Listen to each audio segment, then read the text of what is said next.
ሰላም እንዴት ናችሁ? ምህረት አክሊሉ ነኝ። ይህ የጌዲዮ ቴሌቪዥን የጂ7 መዝናኛ ፕሮግራማችን ነው። ዛሬ እንግዲህ የጌዲዮ ባህላዊ ምግብ ከሚሰራ አንድ ወጣት ጋር ቆይታ የምናደርግ ይሆናል። አብራችሁን ቆዩ። ወደዛ እንሂድ።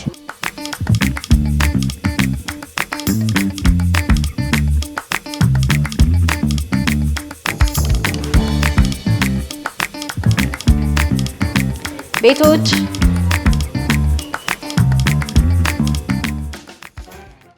ሰላም ነው። እንዴት ነህ? አለ እንታውቅ። ማርቆስ ይባላል። የጌዲዮ ባህላዊ ምግብ አዘጋጅና አቅራቢ።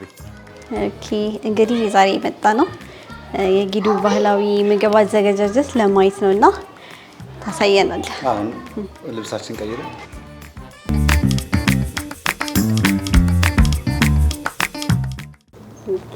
ዛሬ የጌዲዮ ባህል ምግብ ልንሰራ ነውና የባህል ምግቦች ምን ምንድን ናቸው? ወራሞ አለ፣ ሆጮቆ አለ፣ ከቦ አለ፣ ጣልታ አለ፣ ቁንጭሳ አለ፣ ኮፋ አለ እያሉ ይቀጥላሉ። ብዙዎቹን ጠርታቸዋል እንግዲህ እና ዛሬ የምንሰራው የትኞቹን ነው? ወራሞ በዋናነት ዛሬ ወራሞ ነው የምንሰራው።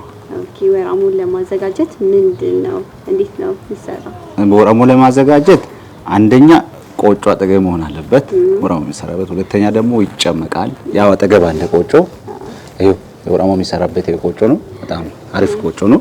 ከዛ ይጨመቃል በደንብ ድርቅ ተብሎ በደንብ የደረቀውን ይጨመቃል። ከዛ በኋላ እዚህ ግብአቶች አሉ። በሶ አለ። በሶ አንድ ላይ ቀላቅለን ነው ወራሞ የሚሰራው። እሺ ወደ ስራችን እንግባ። እሺ እና ይሄንን ስናዘጋጅ ይሄንን ከመጨመቃችን በፊት ይሄ ነው ተዘጋጅተን ነው ይሄን አሁን ለመውሰድ ከዛ ከሚወስድ ይሄን አዘጋጀሁት ቢወሰድ ይሻላል። አለ መጭመቅ እንዲመጣ ይሻላል። ይሄንን አላው ላይ እናደርጋለን። ከዛ ይሄው ዕቃ የተዘጋጀ ዕቃ አለ። ይሄ ደግሞ ዝም ብሎ አይደለም የተዘጋጀው። እዚህ ውስጥ እዚህ የሚወጣ ሞጫም ይባላል። እነዚህ ከዚህ ውስጥ የሚወጣ ይሄ ደግሞ ዝም ብሎ እንትን አይጣልም። ይሄ ራሱ አይሻደል። ስለዚህ የሚጨመቀው የሚወጣው ቡላ አለ ውስጥ ከቆይታ አንድ ሳምንት 2 ወር የሚያጠራቅም ሰው አለ። እዛ ይሄ ይጠራቅምና ከዚህ ይሄ ቅጠሉን አንድ ላይ ይቋጠራል። ከዛ በኋላ በሆነ ማዳበሪያ ላይ ድንጋይ ተጨምሮ ይቆመጣል። ቡላ ገንፎ ምናምን ለአራስ ለሽማግሌዎች ምናምን ይሰራሉ። በጣም ጥሩ ማለት አሁን ይሄ መጭመቁን እየጨመርኩ ነው እየርኳለሁ። በጣም እየጨመርኩ ነው። ምንድነው የሚጨምቀው? ይሄ ወራሞ ስለምናዘጋጅ ወራሞ ላይ በደንብ ደረቅ ማለት አለበት። ምኑ በደንብ ካልደረቀ ለወራሞ አይሆንም። ስለዚህ በደንብ ደግሞ ቀለል የምናደርገው አሁን ተመሳሳይ ሌላ ስንሰራ ቁንጭሳ ለቁንጭሳ ደረቅ ያለ ነው የሚያስፈልገው። አይሻደ እሱም እየጨመቀ ነው። ለምን ደረቅ እያደረገ ነው? እሱ ወራሞ ነው ማለት ነው። ለቁንጭሳ እያንዳንዱ ሲሰራ የተለያየ ጭምቀት አሁን ከቦ ስንሰራ እንደዛ እናደርግ ማሻረ ደረቅ ማለት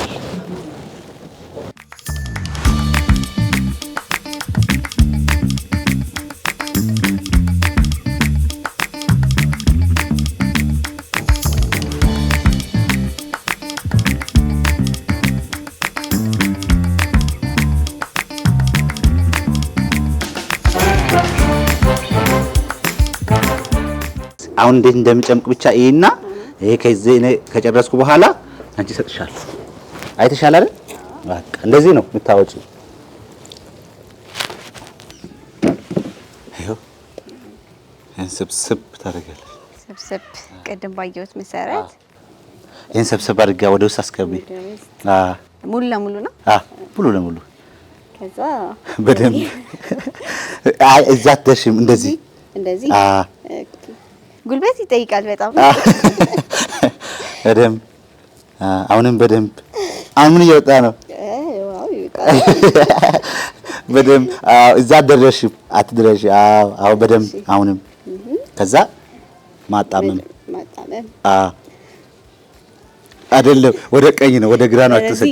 አይሻለ አይሽ የቀኝ እጁ ጉልበት ስላለው ግራው ይደግፋል። የቀኙ በደንብ ጠንከር እያደረገ ይሄዳል። በደንብ ጎበዝ።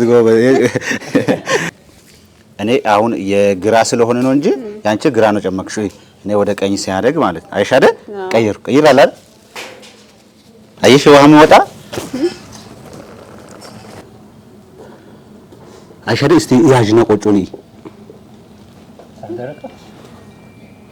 አንዱ ነው ማለት ነው። ደርቋል አይደል? ዱቄት አይደል ይመስላል። ቆጮ ራሱ ጥራቱ ብቻ በጣም አይሻደ ይሄ በደንብ የደረቀ ዱቄት የሚመስለው የወራሙ ማለት ነው። እዚህ መጨረሰሻል ማለት ነው። እንግዲህ ተመልካቾች ቆጮ እየጨመቅን ነው። ወራሙን ለማዘጋጀት ውሃው መውጣት አለበት። ውሃውን ከጨረስን በኋላ ወራሙን ወደ ማዘጋጀት እንሄዳለን። አብራችሁን ቆዩ።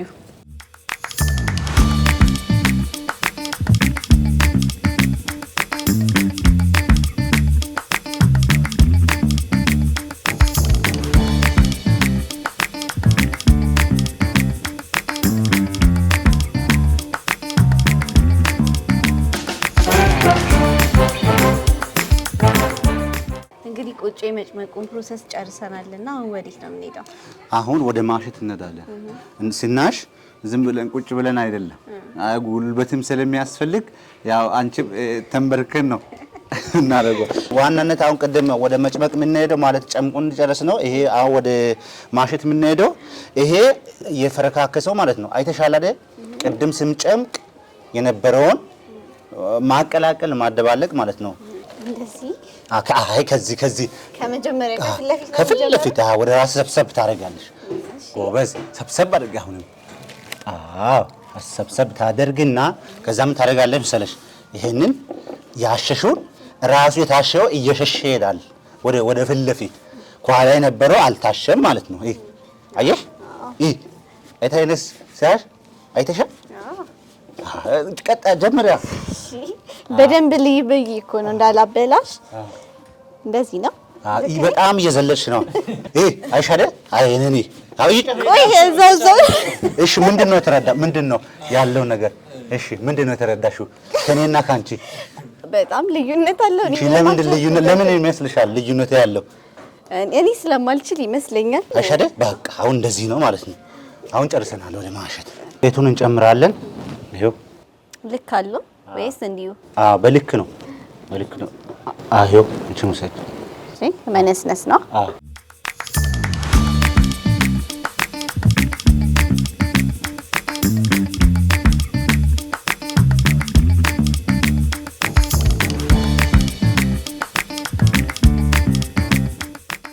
እኔ በጣም ደከመኝ።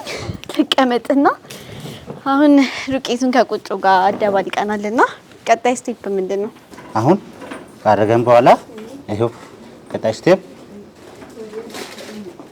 እንደዚህ ነው። እስቲ አሁን ይሄ መጀመሪያ እንትና ይሄው ይጠራቀማል ብዙ ይሆንና ከዛ በኋላ ይሄን አየሽ ማለት እስቲ በደንብ እንትና አይደረግም። ኦኬ ከላይ ነው። ከላይ አበላሽዋለሁ መሰለኝ። በጣም እንትና አይደለም። እሺ እንደገና እጅሽን ቀለል አድርገሽ ነው የሚሰሪ። እንደዚህ ታረጋለሽ አይደል? ቅድምም እያደረግሽ ነው። ሁሌም ደግሞ ሲታረግ ይሄ መጀመሪያ አወጣሽ አይደል? ከዛ በኋላ አይሻሻለለ ነው። በጣም ከባድ ነው፣ ሙያ የሚጠይቅ ነው። አየሽ፣ ይሄ ምን ይባላል? ወራሙ። ምን ሆነ ማለት ነው? ቅድም እየጨመቀ ነበረው። ምን ሆነ አሁን? ወራሙ። ይሄን እንደዚህ እያደረግን እናዘጋጃቸዋለን ነው። እኔ ግን አልቻልኩበትም። እስቲ አይሻለለ? ቀለል አድርጋለሁ። እጄ ባዶ እኮ ነው እየተንቀሳቀሰ ያለው። አየሽ ማርቆስ፣ እንግዲህ ስራ ብቻን ሲሰራ አይከብድም? በጣም ከባድ ነው እንዳየሁት ከሆነ። ቆጮ ስራ ጥበብ ይፈልጋል። በጣም ከባድ ስራ ነው። ግን ብቻዬን አይደለም የሚሰራው። ጓደኞች አሉኝ፣ ወንድሞች አሉኝ። ከነሱ ጋር ነው እንግዲህ የተለያየበት እየሰራ ያለና ያው ጎመን እዛ መቀቀል አለ። እዚህ ደግሞ ይሄው ከኔ ጋር እሱ ደግሞ እየሰራ ያለው አሉን፣ እያገዙ ያሉት እነሱ ናቸው እያገዙ ያሉት። እንደዚህ ሲጠቀለል እንደዚህ ወይ ክብ ሲሰራ የራሱ ልኬት አለው ወይ ዝም ብሎ ነው? ልኬት አለው። በልኬት ነው የሚሰራ። ያን ልኬት አይሰራ። አሁን ይሄንን ጨርሰናል። አሁን ወደ ማሰር ግዴታ በእጅ አይደል ለምናስረው፣ በእጅ ላይ እናስረው፣ ይፈረካከሳል። እዚህ ይሄው አይተሻል። ስለሚፈረካከስ ነው የሚታሰረው። አዎ ተሻለ። ይሄን ለምንድን ነው እንደዚህ የምናደርገው? ይሄ አየሽ?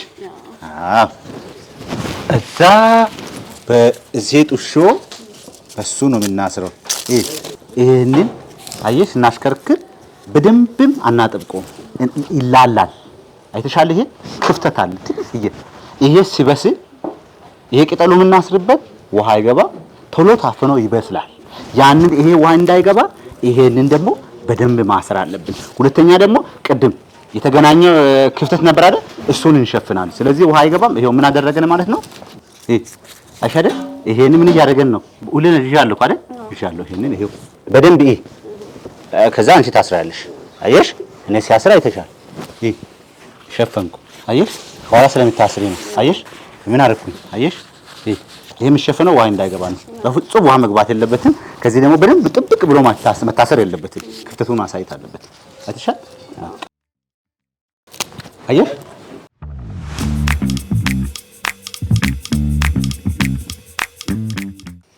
እዚህ ጋር ነው ማስ ቀስ እያልሽ ይፈረካከስ። ቀስ እስቲ አይደለማ። ይሄን አስተካከል። እንደዚህ አድርጊ። ቅጠሉን ቀጥ አድርጊ። ከዛ ይሄ በደንብ ያዥ። እጅሽ እንትን ይወርቃል። ከዛ ቀጥ አድርገን ከዛ በኋላ እሺ ሰብሰብ አድርጊያ።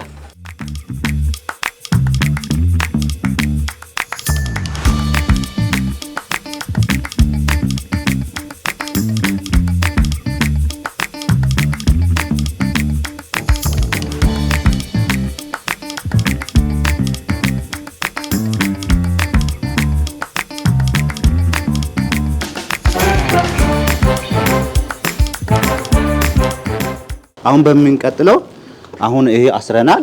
ወደ ገንቦ ለማስገባት እንሄዳለን።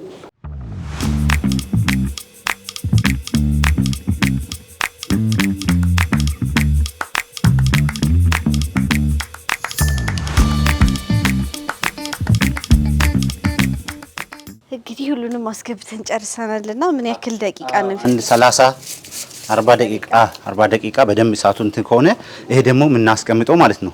ይሄ ልክተን የምናስቀምጠው በኋላ ሲበስል መብሰሉን 40 ደቂቃ መሆኑን አንድ ጊዜ የሚቆይበት ባህሪያቶች አሉ። ያን ደግሞ ለማወቅ ይሄንን እጃችን ከተል ስንከት ስለሚያቃጥል እንፋኖስ በጣም ብዙ ስላለው ይሄንን እናስቀምጣለን። ይሄንን አስቀምጠን እዚህ ነው የምናስረው። ከዛ እያወጣን ነው ቼክ የምናደርገው ነው። አዎ መብሰሉና አለመብሰሉን በሱ ነው ቼክ የምናደርገው።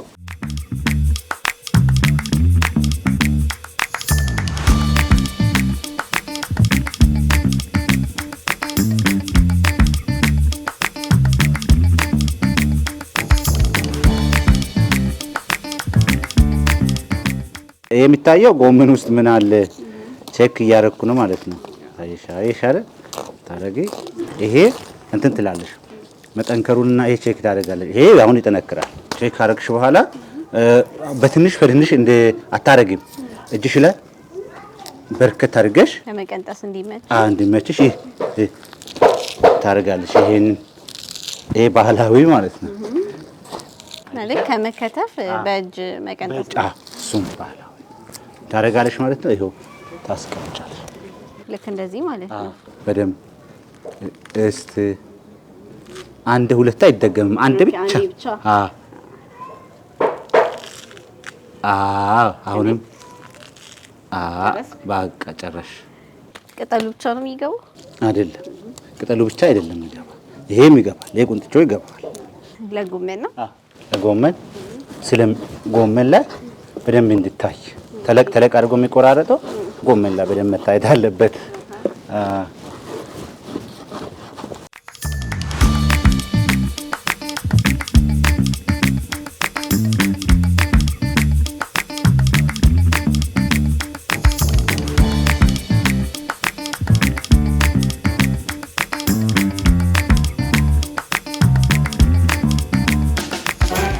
አሁን ይሄ ውሃ መጀመሪያ ጨምረናል። ውሃ ሞቀ። ከዛ ስጋ ጨመረ። ይሄ የተከተከ ነው። ይሄ ጎመን እየጨመረን ነው።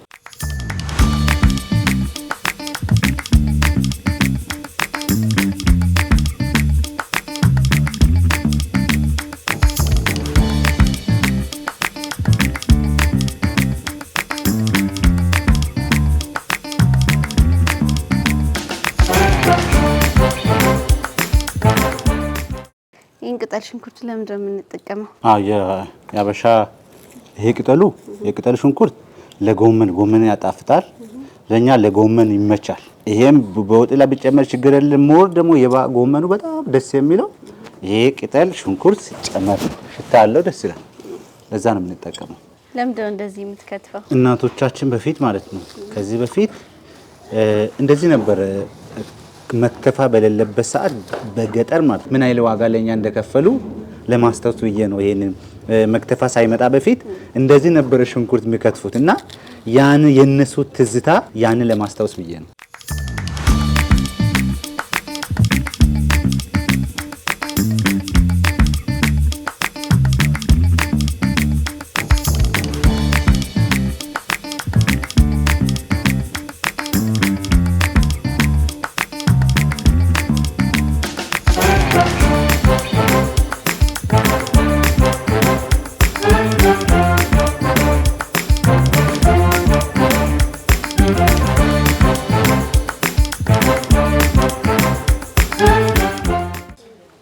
እንታወቅ።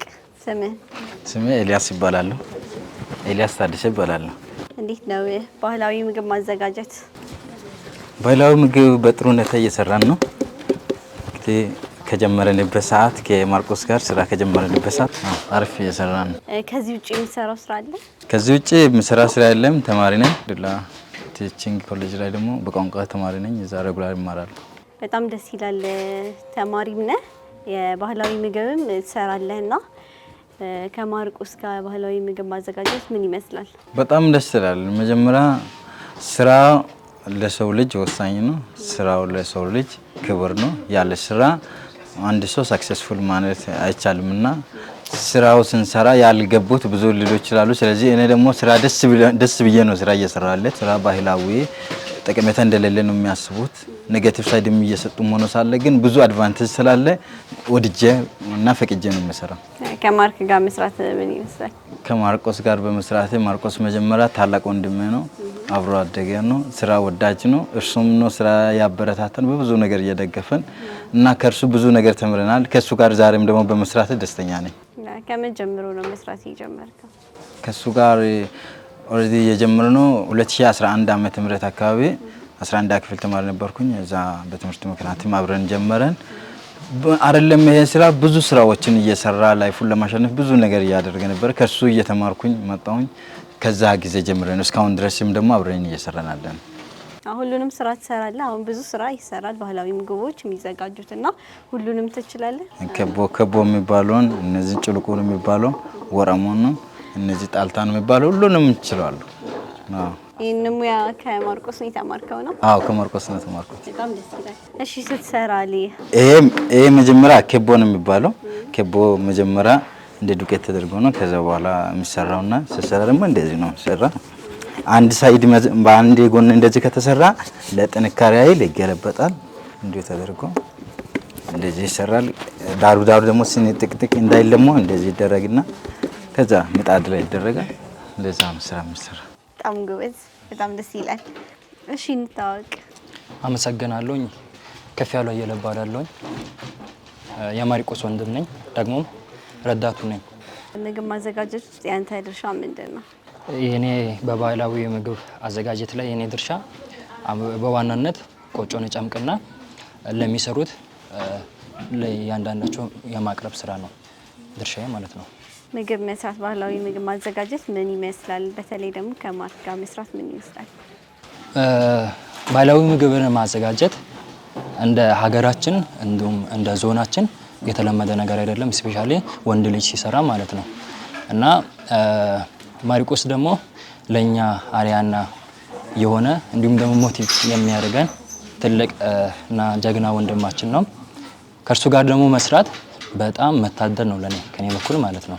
እንደ ወንድምነትም አብሮ እንደሚሰራ ሰው ማለት ነው። ከማርቆስ ጋር መስራት በጣም ለኔ ትልቅ ነገር ነው። እንደ ድል አድርጌ ነው የምቆጥረው። ቆጮ ከመጭመቅ ውጪ ሌላ የምትሰራው ነገር አለ? አዎ ብዙ ነገር እሰራለሁኝ። አሁን እንግዲህ ቆጮን እነሱ እየሰሩ ቆጮን ዝም ብዬ አይደለም የምጨምቀው። ቆጮን ጨምቄ ጨርሼ ደግሞ እነርሱን ወደ ማገዝ ኬቦ የሚሰሩ ካሉ ኬቦን አግዛለሁኝ። ወደ ኮፌ ሄዳለሁኝ፣ ወደ ቆንጭ ሄዳለሁኝ። እየተጋገዝን ነው የምንሰራው። በጣም ደስ ይላል። አመሰግናለሁ። እናመሰግናለን።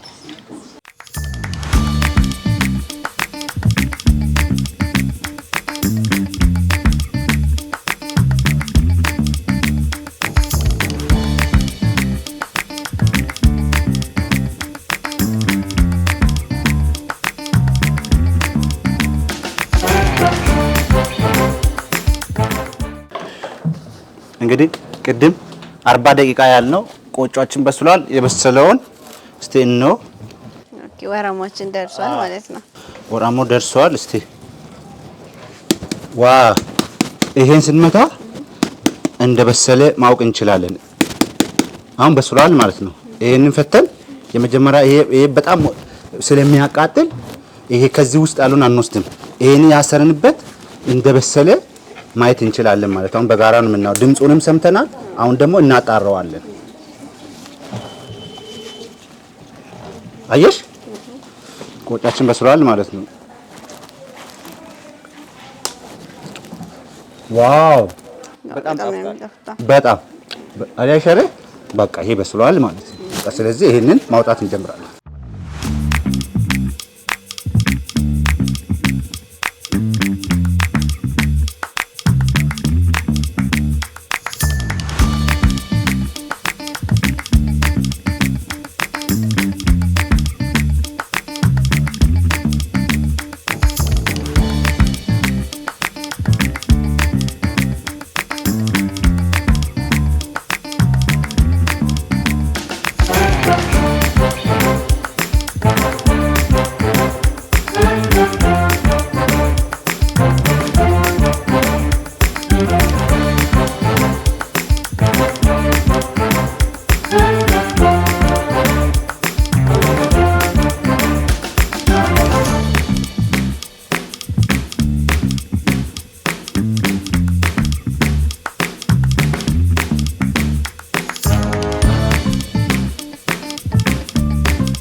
ተመልካቾቻችን ቅድም ስንሰራ የቆየነው ምግቦች አልቀው ቀርበዋል።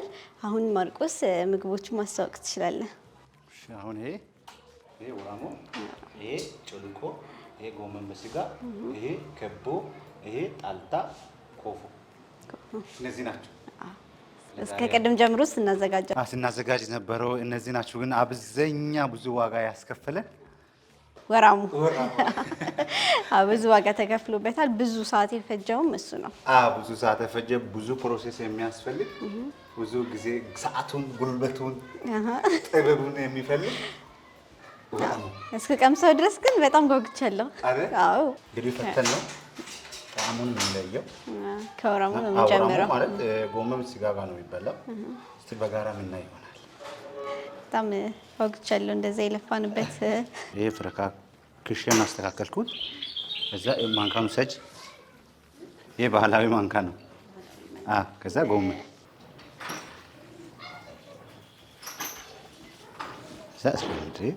ዛ ጨምሪ፣ ስጋም ጨምሪ።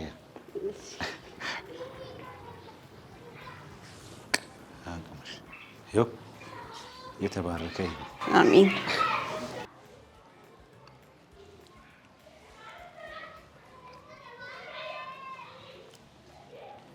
በጣም የሚጣፍጠው በጣም እንድትይ ነበር የጠበኩት። በጣም የሚጣፍጠው በእውነት ይሁን። አዎ በጣም አሪፍ ነው። እዚህ ውስጥ አሁን ገብስ አለ፣ በሶ ማለት ነው። የገብስ ዱቄት በሶ አለ። ቅድም ስንሰራ ጎመን፣ ቃሪያ፣ ሽንኩርት፣ ዘይት፣ ስጋ ለጎመን በስጋ በወራሞ ጋር ፈታ እንደዚህ የሚጣፍጥ ምግብ ጣፍጥ። አሁን ሌላ ጊዜ እንደዚህ አሁን እንደ ጎመኑ ማለት ጎመኑ እንዳለ ታስሮ አንድ ሰው ግፍት መስጠት ይቻላል። አንዱ ለአንድ ሰው በቂ ነው። ይሄ ደግሞ ጩልቆ ውሰጅ ነው። ማንኪያው ተመችቶኛል፣ በእንጨት መሰራቱ። ይሄ ባህላዊ ነው። ይሄ ጩልቆ ነው የሚሰራው በሱ። ይሄ ጩልቆ ማለት ጎመን በስጋ ጋር አንድ ላይ ተዋህዶ የቆጮ ነው። የቆጮ አብዛኛ ለአራስ ለያረጁ ሽማግሌዎች ቅልል ስለሚል ለመብላት ይመቻል። ይመቻል፣ አይከብዱም። በጣም ልስልስ ይላል። ይሄ በጣም ትልቅ ነው።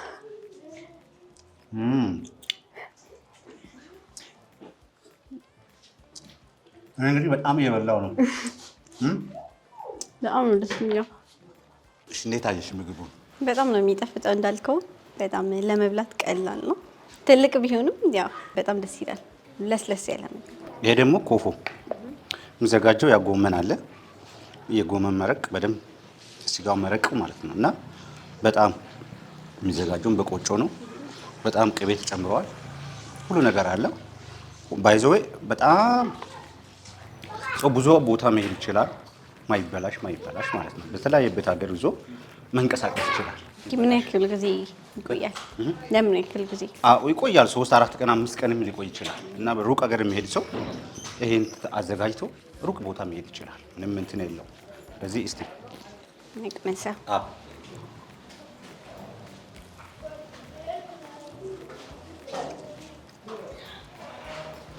እንዴት ታየሽ?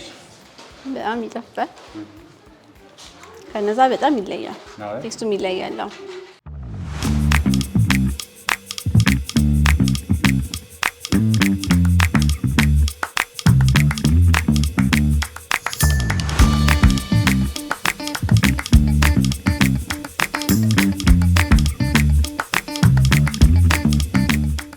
እንግዲህ ተመልካቾቻችን ከቀደም ጀምሮ ሽር ጉድ እያልን ምግቦችን ስናዘጋጅ ነበረ። አሁን ደግሞ አጭር ቆይታ ከማርክ ጋር የምናደርግ ይሆናል። አብራችሁን ቆዩ። እንግዲህ ማርክ ወደዚህ የባህላዊ ምግብ አዘገጃጀት ሙያ እንዴት ገባ? ከልጅነቴ ነው ጀመርኩትን በልጅነቴ ያው ስለጀመርኩኝ እሱንም እያሳደግኩኝ እያዳበርኩ እርኩኝ ማለት ነው። እስቲ ትንሽ ስለራሳችሁ አጫውተን። ስለ ልጅነት ስለነበረው ነገር እንዴት ነው ወደዚህ ሙያ የገባድ? አዎ አንደኛ እንደ ባህላችን ወንድ ልጅ ቆጮ አይሰራም። ያንንም ሁለተኛ ያንን ስለማይሰራ ለምንድን ነው የማልሰራው ራሴ ለምንድን ነው የማልለውጠው ብዬ ነው ይሄን ስራ ውስጥ የገባሁት። በ12 ዓመቴ ነው ቆጮ ስራ መስራት የጀመርኩት። ከእናቴ ነው ወሰድኩት ሙያውን እና እናቴ ሁልጊዜ ሰው ቤት ስትሄድ እንሰት ልትፍቅ ትሄዳለች። እንሰት ለመፋቅ የምትሄድበት ሰዓት ያው ወንድ ልጅ ብቻ ነው እንጂ መጀመሪያ ሴት ልጅ አልወለደችም። ያን ሁሌ ስትመጣ ታለቅሳለች። ይሄን ነገር ሁሌው ያሳስበኛል። እሷ የምታለቅሰው ነገር ለምንድን ነው የምታለቅሽ ታላቅ ምናምን ብዬ ስቃት እኔ ነገር ስትነግረኝ በቃ እዚህ ለምን እኔ እያለሁ ከምታለቅስ ብዬ መገዶ ምናምን ሰብስቤ ከቤት አመጣለሁ። ከዛ ቆጮ እንዴት እንደሚሰራ አያታለሁ። ቀጠልኩት እና ከዛ ጀመርኩት። ቀደም እንደነገርከኝ ወንድ ልጅ ቆጮ አይሰራም የሚል አመለካከት አለ ብለህን ነበርና እሱን ነገር ሰብረህ መተህ እየሰራህ ነው። ባህላዊ ምግቦችን ታዘጋጃለህና የሰው አመለካከት የሰው አቀባበል እንዴት ነው? አዎ ብዙ ቻሌንጆች ነበር። የመጀመሪያ ጊዜ ተስፋ የሚያስቆርጡ ነገሮች ነበሩ። አንደኛ የሰው ልጅ ሰርቶ ብቻ እንደሚለወጥ አምናለሁ። የሰው ልጅ ሌላ ከፈጣሪ በታች የሰው ልጅ ሰውን የሚያደርግ ስራ ነው።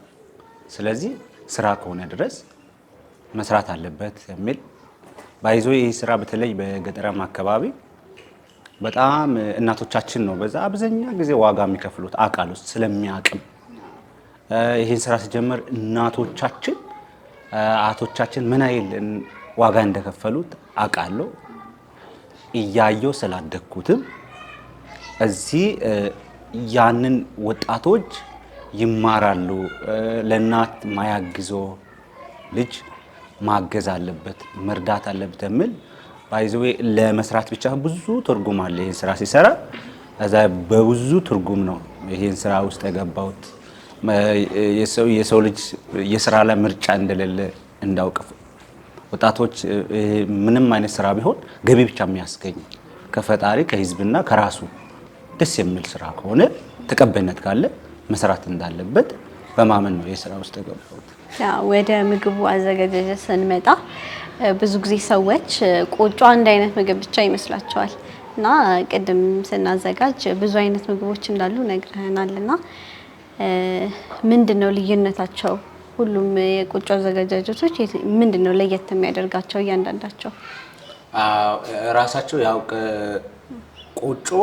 ቆጮ ነው። ቆጮ ውስጥ ደግሞ የተለያየ ስሞች አሉ። አሁን ቁንጭሳ አለ፣ ከቦ አለ፣ ጣልታ አለ፣ ወራሞ አለ፣ ኮፎ አለ፣ ወጮቆ አለ። የተለያየ አይነት ምግቦች አሉ። ግን እያንዳንዱ ከቆጮ የሚወጡት ናቸው። እያንዳንዱ ስስታቸው የተለየ ነው። አሰራሩም የተለየ ነው እና ያንን ልዩነቱ አሁን ከቦ እንደ ቂጣ አይነት ነገር ናት፣ ለየት ትላለች። ቁንጭሳ በጣም ስስ ናት። ሰው ብዙም ማይል ትኩስ ከሆነ መብላት ይችላል። ከራበ አይቆይም፣ ቶሎ ነው የሚበስለው። ያንን ሰው ቶሎ ለማግኘት የራበን ሰው መታገስ ቶሎ እንዲጠቀም ያደርጋል እና በጣም ደስ ይላል። እያንዳንዱን ስታዘጋጅ ለምሳሌ ወራሞ አለ፣ ኮፎ አለ፣ ቁንጭሳ አለ እና ለየት የሚያደርገው ጣዕሙ ማለት የትኛው ጋር ነው? ቅመማ ቅመም ትጠቀማለህ ወይ ለየት ያለ ጣዕም የሚሰጠው ነገር ትጠቀማለህ? ለየት ያለ የሚጠቀመው ያው ቅድምም እንዳየሽው ወራሞ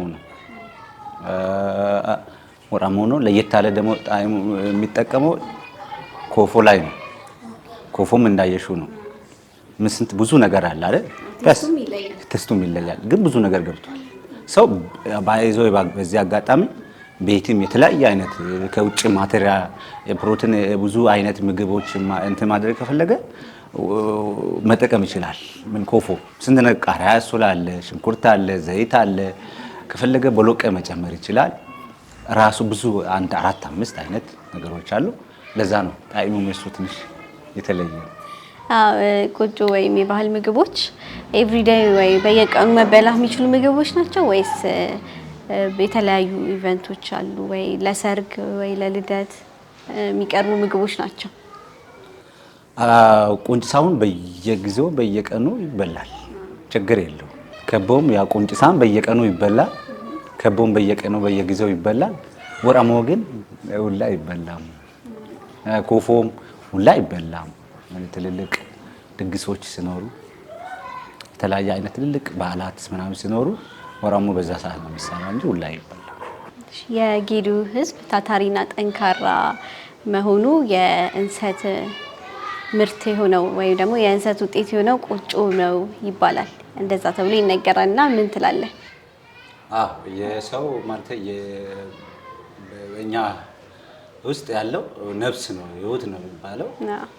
ቡና አለ፣ እንሰት እና ዛፍ። ሀቅ ነው እውነት ነው። እና እነዚህ በጣም ጌዲዮ ህዝብ የሚወድ የኛ የማንነታችን መገለጫ።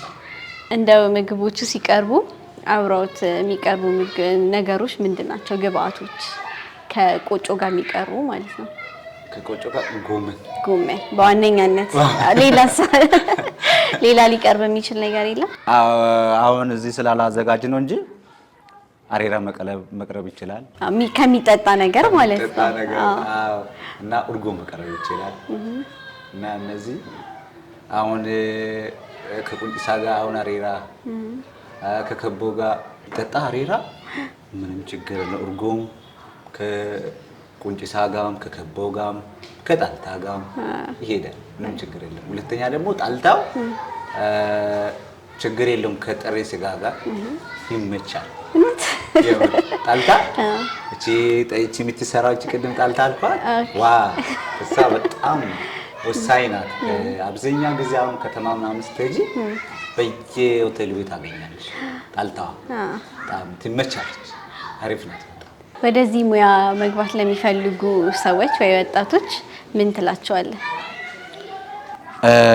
ስራ ወንድ ሴት አይልም፣ የኔ ርዕሴ ነው። ሁሉም ሰው መስራት አለበት። ሰው ከሰራ ራሱም ይለወጣል። ሰው ከሰራ ራሱም ይለወጣል፣ ቤተሰቡንም ይለውጣል። ከቤተሰብ በኋላ ወደ ሀገር ነው የሚመጣው። ምክንያቱም ራሱን ያልተለወጠ ሰው ሌላ ሰው ለመለወጥ አይችልም። ቤተሰቡን መለወጥ አይችልም፣ ሀገሩን መለወጥ። የሰራ ሰው ይከበራል፣ ራሱንም ሀገሩን ይለውጣል። ሁሉም ስራ መሰራት አለበት ይላል። ምግቦቹን እንግዲህ አዘጋጅተህ ቅድም እንዳደረግነው ዲሊቨር ታደርጋለህና በምን አይነት መንገድ ነው ማለት ከሰዎች ጋር ከደንበኞች ጋር የምትገናኘው? መጀመሪያ ቲክቶክ ላይ ነው ያስተዋወቁት። እንደዚህ ዴሊቨሪ እናዘጋጃለን የተለያየ በየቀኑ ሳይሆን የተለያየ ጊዜውት አሉ። በወር ከሆነ በአንድ ወር በሁለት ወር በሶስት ወር ነው የምናዘጋጀው። አንዴ እናዘጋጃለን። ያው ሰው ይደውላል። ምክንያቱም አንደኛ በብዙ የምናገኘው ጥቅም ሳይሆን አንደኛ ይሄን ባህሉን በማስተዋወቅ ሁሉም ሰው ምግቡን ጣዕሙን መቅመስ አለበት በሚል ብዙ ሰዎች አግኝቻለሁ። በሚሰራቸው ቲክቶክ ላይም በተለያየ አይነት ኮሜንት ይሰጣሉ። አድራሻ ከየት ነው ቦታ የት ነው ምናምን ብሎ ይጽፋሉ እና ያንን ነው ሰዎች እንድታዋውቅ ያደርገኛል። ይሄን ዴሊቨሪ የሚያዘጋጅበት ሰዓት ያልቀመሰ ሰው እዛ እንግዳ ካለ ይቀምሳል። ያያል። እንደዚህ ነው እንትን የምናደርገው። እንግዲህ ምግቦቹን ቤት አዘጋጅተህ ነው ለተለያዩ ሰዎች የምታደርሰውና ወደፊት ደግሞ ምን አስበሃል? የራስህን ቦታ አዘጋጅተህ አንተ ጋር መጥተው እንዲጠቀሙ የማድረግ ሀሳብ የለም? እግዚአብሔር በረዳ መጠን ያው እኔ የሚችለውን እያደረግኩ ነው። ያው የጠየኳቸው የቦታውን የጠየኳቸው አካል አለ። እነሱንም እየጠየቅኩ ነው። ያው እንሰጣለን ብሎኛል። እኔም በተስፋ እየጠበቅኩ ነው። ይሳካልህ እላለሁ። አመሰግናለሁ። ያው በመጨረሻ ማለት የምትፈልገው ወይ ማመስገን የምትፈልገው አካል ካለ እዚህ አጋጣሚ ያው ይሄን ስራ ሲሰራ አይዞ ያለችኝ ይሄን ስራ በማጣትም ሆነ በማግኘት በጣም ተቸግሬ እና አራት ልጆች አራት ወንድሞች በሚያሳድግበት ሰዓት አይዞ ከእግዚአብሔር በታች ሁሌ ማርሳት አንድ እናት አለችኝ። ኤልሳቤጥ ብሩ ትባላለች። ሲስተር ኤልሳቤጥ ብሩ ትባላለች። ብዙ ዋጋ ከፍላለች እና የኔ ወንድሞችን ማመስገን እፈልጋለሁ። ከፍ ያለው አለምነሽ፣ አበበን እንዲሁም ተስፋዬና ኤልያስ ከኔ ጋር ብዙ ዋጋ ከፈሉት ስለኔ ብዙ ጊዜ የሚጨናነቁት እና በጣም እነሱን ማመስገን እፈልጋለሁ። ከዛ በመቀጠል የጌዲኦ ቴሌቪዥን ስላደረጉት ነገር እኔ ምንም አይነት ክፍያ የለኝም። ክፍያቸው ከሰማይ ይሁን እና ቃላት የለኝም።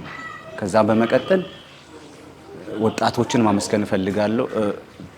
አሁን ይሄን ስራ ብልጥ እንድታወቅ ያደረገ የቲክቶክ ነው። ቲክቶክ ውስጥ ገብተው ሁሌ ላይክ ሼር የሚያደርጉት ድላም አካባቢ ሐዋሳ የተለያየበት ቦታ ሆነው በየጊዜው የሚደውሉትን ማመስገን እፈልጋለሁ።